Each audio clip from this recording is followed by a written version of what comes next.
Pomboczek zaprosił do siebie 3 prezydentów. Naszego, Jelcyna i Clintona. I padł im, słuchajcie, przekoszcie tam jako tym waszym narodom, że za 2 lata musi być koniec świata. Chciałbym was jakoś przygotować.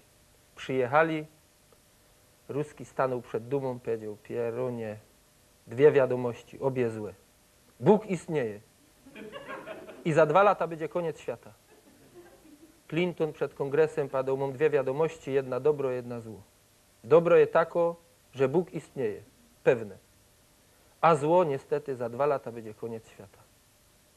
Nasz przyjechał, zawezwał swoich kolegów do Gdańska, Godo, jest dobrze. 2 wiadomości, obie super. Po pierwsze, Bóg istnieje, widziałeś. A po drugi, ten prezydent będzie rządził na 2 lata.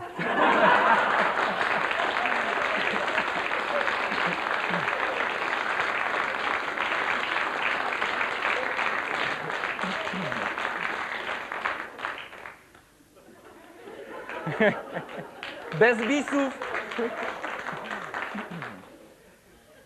Mikołaj się przeciskał przez komin.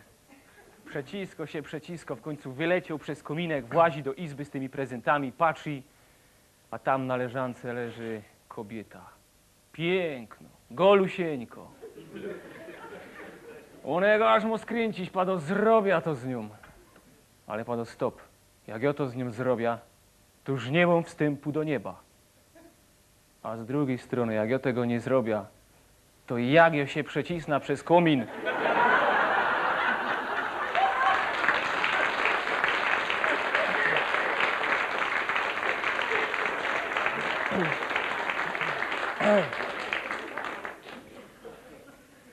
Siedzą se przy stole starzyk i starka, tak zaglądają na siebie. Ta starka tak westchła i powiedziała, powiedz mi, Rychtyk, Richuś, wiele razy tyś mnie tak zdradził. On padł, wiesz, Rychtyk ci powiem, roz.